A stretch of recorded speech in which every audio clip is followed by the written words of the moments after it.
Assalamualaikum warahmatullahi wabarakatuh. Perkenalkan, nama saya Kiki Ismaya dengan NIM E311911016. Dalam video ini saya akan membahas perintah-perintah dari sistem operasi Linux. Dan di sini saya menggunakan Linux Raspberry Pi yang saya jalankan melalui VirtualBox. Dan untuk perintahnya ini saya sudah siapkan juga, ada 20 perintah. Kalian bisa screenshot terlebih dahulu karena saya akan skip proses penulisan dari perintah-perintah ini. Oke, dalam hitungan ketiga pastikan kalian udah men-screenshotnya. Hitungan mundur dimulai 3, 2, 1. Oke, saya skip. Oke, dan untuk perintah yang pertama yaitu sudo apt-get update, yaitu yang ini. Ini itu berfungsi untuk mendapatkan daftar komponen yang terbaru berdasarkan komponen yang telah terkonfigurasi pada sistem atau pada sebuah terminal itu. Jadi contohnya itu seperti ini. Terdapat 3 buah program, yaitu program 1, 2, dan 3 dalam sebuah distribusi Linux. Kemudian dalam komputer kita itu hanya terdapat 2 aplikasi saja atau 2 program yang sudah terinstall. Contoh program 1 dan program 3. Ketika perintah ini dijalankan atau dieksekusi, nah perintah yang pertama ini, maka sistem akan mencari daftar program yang terinstall, yaitu program 1 dan 3 yang tadi. Jadi seperti itu. Kemudian untuk perintah yang kedua ini sudo apt-get upgrade. Fungsinya itu untuk memperbarui aplikasi yang diinstal ke versi terbaru, tapi tidak sampai ke pembaharuan yang dependensinya. Kemudian untuk perintah yang ketiga yaitu sudo apt-get disk upgrade, yaitu agak berbeda dari yang kedua, yang ini nih. Perintah yang ketiga ini berfungsi untuk memperbaharui suatu aplikasi hingga keseluruhannya, jadi ke seluruh dependensinya. Kan kalau yang ini nih, kalau yang ini hanya sebagian gitu, nggak sampai dependensinya. Kalau yang ketiga ini sampai ke seluruh aplikasi yang seluruh dependensinya gitulah pokoknya. Kemudian untuk perintah yang keempat ini sudo rpi update, atau bisa kita baca sudo raspberry pi update. Artinya perintah ini tuh untuk mencari atau mendapatkan itu updatean dari Raspberry-nya. Tapi perintah ini tuh sebenarnya tidak direkomendasikan karena di itunya saja di web Linux-nya, bukan di web Linux tapi di web Raspberry-nya contoh. Nah, di sini ini kan saya ambil dari situs resmi Raspberry Pi-nya. Di sini terdapat peringatan bahwa perangkat lunak versi prarilis ini tidak dijamin berfungsi. Kemudian Anda tidak boleh menggunakan perintah ini atau perintah rpi update ini dalam kondisi apapun, kecuali udah disarankan sama insinyur Raspberry-nya seperti itu. Kemudian yang ini itu gabungan dari 4 perintah. Jadi 4 perintah ini bisa digabung menjadi satu baris atau satu line. Contohnya seperti ini nih. Dari sini sampai sini. Dan hasilnya itu sampai sini. Do you want to continue? Kemudian kita jawab yes atau no. Jika jawabnya no, maka outputnya akan seperti ini, abort atau gagal atau gugur atau semacamnya lah. Nah, kalau semisal jawabannya atau inputannya kita jawab yes, maka kita coba, hasilnya akan lumayan panjang.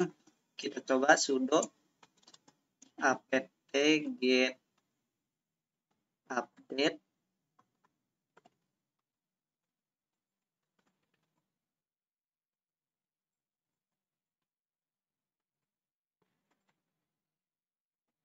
Kemudian bentar,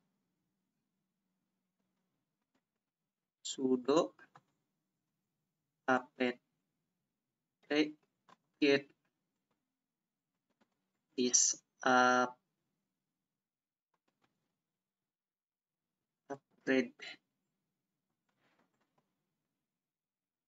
Kemudian sudo apt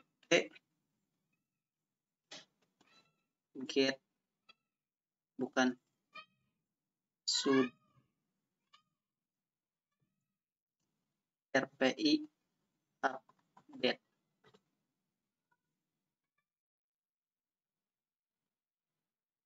Kita tunggu hasilnya. Nah, ini kan seperti ini outputnya.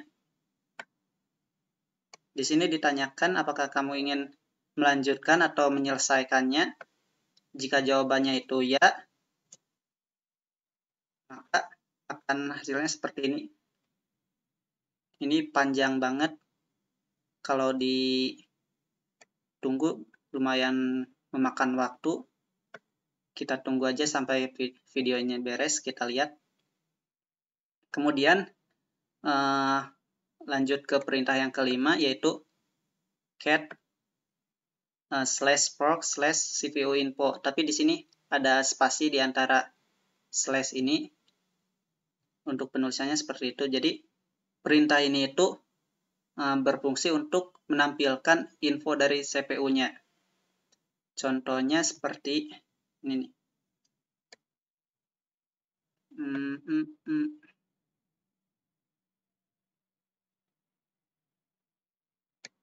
Nah, seperti ini. Ini penulisan, salah. Ini penulisannya seperti ini. Kemudian ini hasilnya, outputnya. Kemudian perintah selanjutnya yaitu catproc meminfo. Jadi perintah ini itu berfungsi untuk menampilkan info dari memori kita. Di sini total memorinya segini, sekitar 1.266.840 kilobyte. Kalian bisa lihat aja sendiri, bisa baca. Kalau dibaca satu persatu lumayan panjang sampai sini. Kemudian perintah selanjutnya itu ada catproc partisi. Ini maaf, salah penulisan. Harusnya partition. Pakai bahasa Inggris ya. Untuk hasilnya seperti ini. Nah, ini. Kemudian, oh iya, untuk perintah ini, perintah yang partition, ujungnya partition ini berfungsi untuk mengungkapkan ukuran dan jumlah partisi yang ada pada kartu SD atau HDD atau hard disk lah. Kemudian perintah selanjutnya itu catproc version. Ini tuh berfungsi untuk menunjukkan versi Raspberry Pi-nya yang kalian gunakan. Nah, di sini ini contohnya Linux versinya itu versi 4.19.0 strip 13 strip 686. Untuk Debian kernelnya ini bisa kalian baca lah. Kemudian perintah selanjutnya, nah untuk dua perintah ini, perintah ke-9 sama ke-10, nggak tahu kenapa error itunya, jadi outputnya seperti ini nih. Command not found, jadi perintah tidak ditemukan. Jadi kita lewat aja, tapi untuk fungsinya, untuk yang ini nih, yang perintah ke-9 ini berfungsi untuk mengecek suhu dari itu laptop kita. Kemudian sedangkan perintah yang ke-10 ini berfungsi untuk mengungkapkan pemisahan memori antara GPU sama CPU-nya.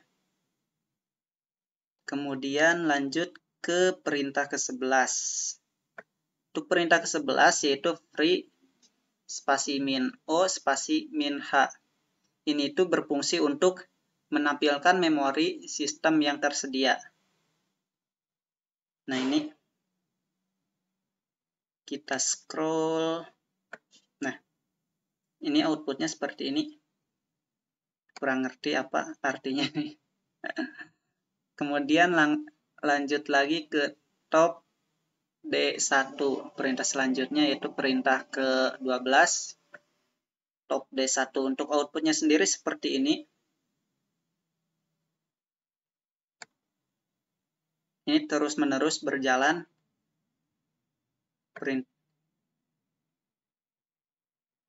Jadi fungsinya itu, fungsi dari perintah yang ini, top D1 ini, berfungsi untuk menyidik beban pada CPU. Selain itu juga menampilkan detail untuk semua core-nya. Lanjut ke perintah selanjutnya, yaitu ini nih, df spasi min h.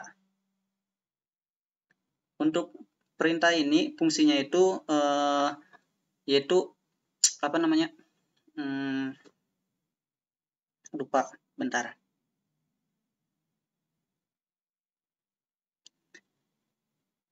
Jadi perintah ini itu berfungsi untuk menyidik ruang disk kosong pada Raspberry. Jadi kayak gimana ya? Susah jelasinnya sih. Lanjut aja lah. Lanjut ke perintah selanjutnya yaitu uptime. Perintah ini berfungsi untuk menampilkan rata-rata beban Raspberry Pi yang kita jalankan. Outputnya seperti ini. Kemudian lanjut ke perintah selanjutnya.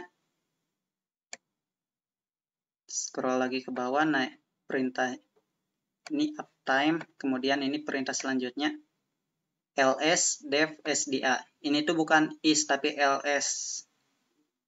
Kalau kalian takut salah tulis,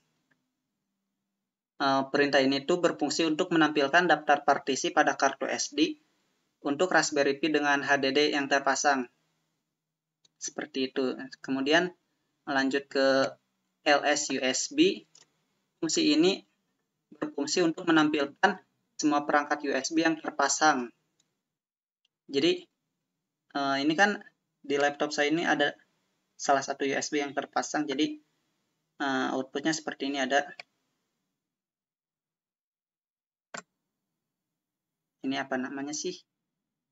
Lanjut aja ke ls blk. Perintah ini berfungsi untuk daftar lain yang dapat kalian gunakan untuk menampilkan informasi tentang semua perangkat blok yang dilampirkan. Outputnya seperti itu, nah seperti ini outputnya. Kemudian lanjut ke perintah selanjutnya yaitu start X. Jadi start X ini berfungsi untuk kayak ya mengulang lagi, kayak nge-restart gitulah start X. Nanti saya akan praktekkan, kita lewat dulu untuk itunya. Kemudian untuk perintah sudo shutdown min h, ini tuh kayak ya di laptop, kalau di Windows ya kayak shutdown gitulah. Cuman ini dilakukan di terminal, contoh seperti ini. Sudo shutdown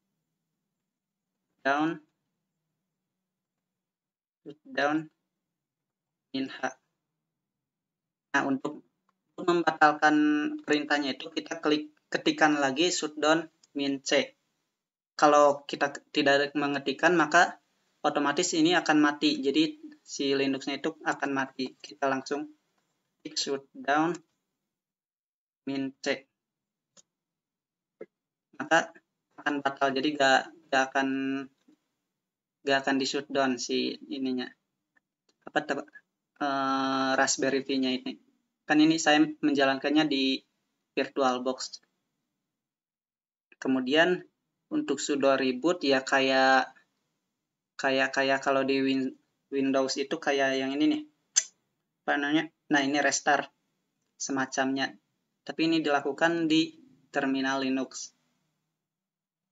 Kita coba sudo reboot. Kita tunggu. Nah, seperti ini hasilnya keluar. Kita tunggu sampai selesai bootingnya.